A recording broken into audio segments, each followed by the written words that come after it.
And it's a very exciting start to our show. We have women's basketball player Izabel Varejão with us. Hello. We're very excited to have her on the show today. And we just want to get to know you and a little bit more about the team. So on Monday, you confirmed that you're going to stay in Syracuse for another season. Yes, was no April Fools. Thank God. I saw it and I was like, oh my God. If there's a thread that continues down to this on Twitter that says, just kidding, gotcha. Yes. I was going to be very upset. I forgot it was April Fools. Sorry, everyone. That would have been very, very cruel, honestly.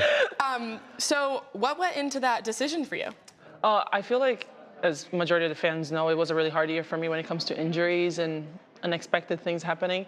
So I feel like I really wanted this year to be my year, and like a year that like I came back from everything that happened in the past with me, and like was my opportunity to show what I'm capable of. And I feel like because of this inconveniences, I didn't have the chance to show that, especially to the fans and to myself. So I feel like I deserved a new year, I deserved a new chance, and also like the coaches that believed in me so much deserved that new chance. So I feel like it would be a really good opportunity for me to showcase what I'm capable of.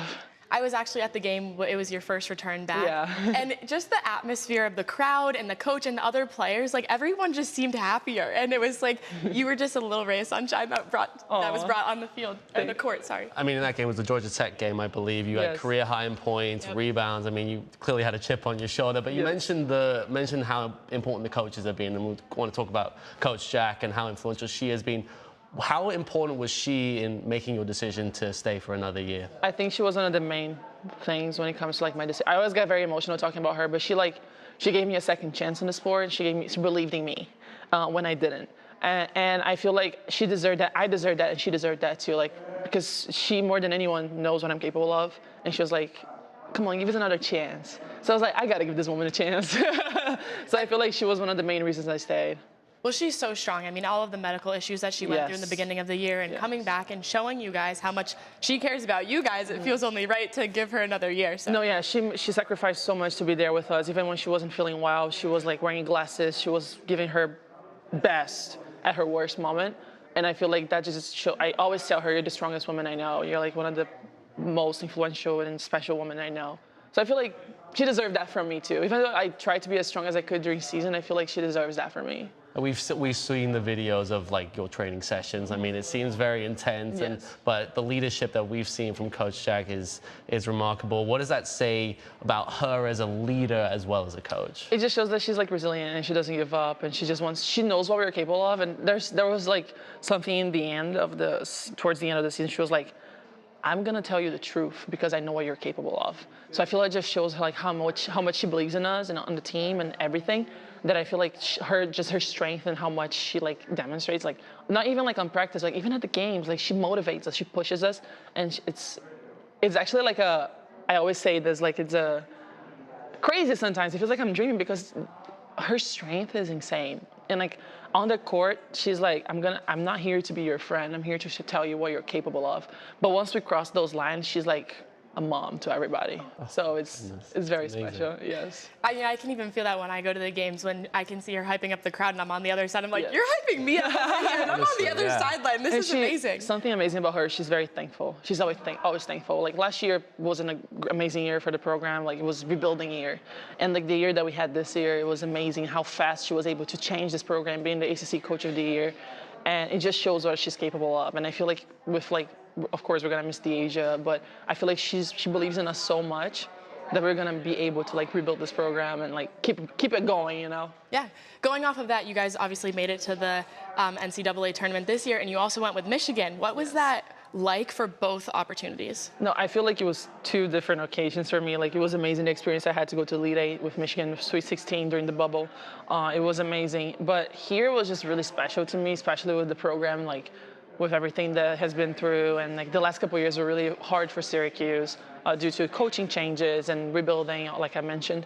And I feel like having this chance to go there, like play a really good game, like a comeback game against Arizona, and have such a good game against UConn, like a historically amazing team that it's expected to be in the Final Four.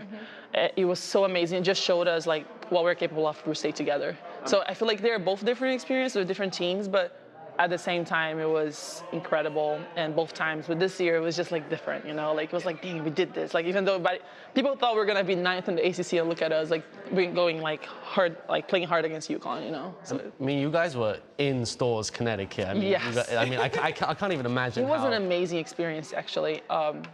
Before the game, when they opened the gates, I always go a little earlier to shoot before the game, even when like there's nobody there. I'm there, and when they opened the gates, we saw the student section rushing and like jumping over each other. I'm like, this is women's basketball we're talking about. Like, this is amazing. And it just like, almost like motivated us more. It was like, this is awesome. Like nobody was scared. Everybody was motivated and excited to see that like, this is women's basketball. Nobody was gonna be here. And they're fighting to seat closer to the court. Like, that's amazing to me. I mean, you guys were so close. I mean, in the end, you guys went toe-to-toe with the number 3 seed in the country, arguably now in the Final Four. Yes. I mean, how difficult was it for you particularly? I mean, you missed the ACC tournament with your own issues as well, health issues. Coming right into the NCAA tournament, like thrown right into the deep end. How was that for you? So I'm actually surprised I was able to play the little bit that I did. I was actually still recovering from what happened to me. It was pretty like unexpected, and I wasn't 100%. I was in really a lot of pain, but I pushed because, like I said, like Coach Jack makes you want to be the best version of yourself, and my teammates there, I want to be the best version I can for my teammates, and having her there behind me and helping me and motivating me. I tried my best. I gave my best. I'm always going to give my best for the team and for them. I'll run through a wall for them. So I tried my best, but you know, but it was so exciting though. At the same time, it's like tournaments like that motivate you to want to come back and to want to play harder. But it is what it is. I can't control injuries, but I tried I did what I could. So we kind of touched on it before, how DH Fair is not coming back. What are some of the most important things that you've learned from her only playing with her for 1 year? I feel like Deasia, she's an example of strong woman too. What she's been through, all her struggles and everything she has been through, and also like being a number 3 scorer of all time and not having much recognition for national media on that. Like, it just shows her that she doesn't care. She's just gonna do her game. She's gonna do her best regardless of getting attention or not. She just showed like a lot of power too. Like I feel like her, and also seeing her relationship with Coach Jack, which is beautiful. It just demonstrated like we were led by powerful women, you know. So it was pretty amazing example to have on the court on a daily basis. I mean, another incredible influence in your life has been your mom. She was here on senior night. How special was that for you to be? It was the first time she seen me play in college. So it wasn't my best couple games, but she said she doesn't care. Just to be able to see me there and like playing and doing my, how can I say it? Like, to see me accomplish my dreams. She said it was enough for her. Even though it was kind of upsetting, but it was amazing to have her there and like to look out and like see her there, you know? So it was pretty amazing because the only times I really had family like see me play was my freshman year, and was before COVID, and my uncle. He was really close to Cleveland where he lives, and he would come out to see me play, and that was so special. But then COVID and everything happened, so it's been really rough not having people there for me, like family. But it was such a great experience, and oh, it was amazing. You both looked so happy on the court when the ceremony was going on. It was the biggest hug. It was absolutely adorable. Yes. I'm glad you guys had that opportunity. Okay, now no more sad stuff. We got to know your picks for the NCAA Women's Tournament. Who do you have taking it all? Oh, so, you know, my Brazilian girl, Camila.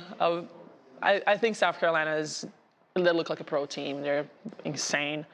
But I think South Carolina would take it, but at the same time, I'm not sure because the other teams, like, they're so good.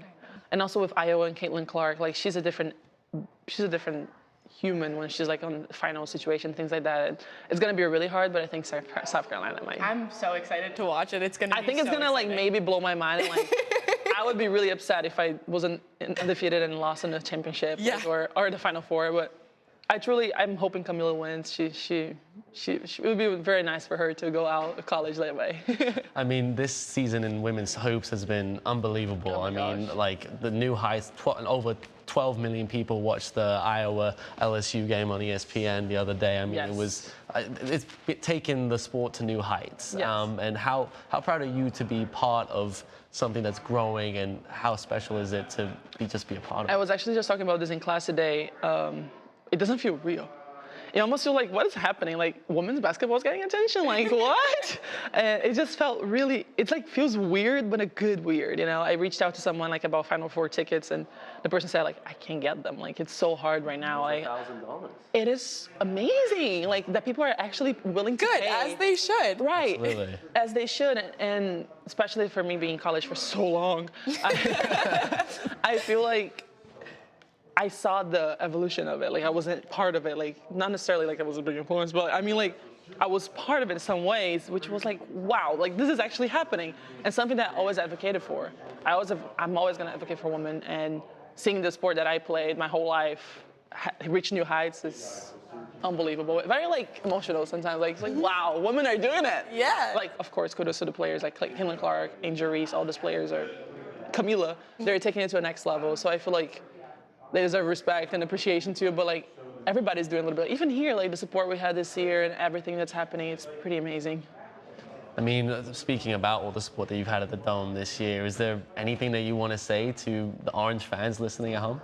Man, like, thank you. It's definitely that. Like, it's amazing the support. A game didn't go by that people were like, even when I was injured, like, when are you coming back? We need you. And like, the support I've had, even though the ups and downs, majority downs this season, honestly, but the support I've had, the people behind me, and it was really, really good experience. Even on social media, like, I get really good, like, texts and people talk to me and like say thank you. Like, at the, what is the name, event? I forgot the name, the Selection Sunday event.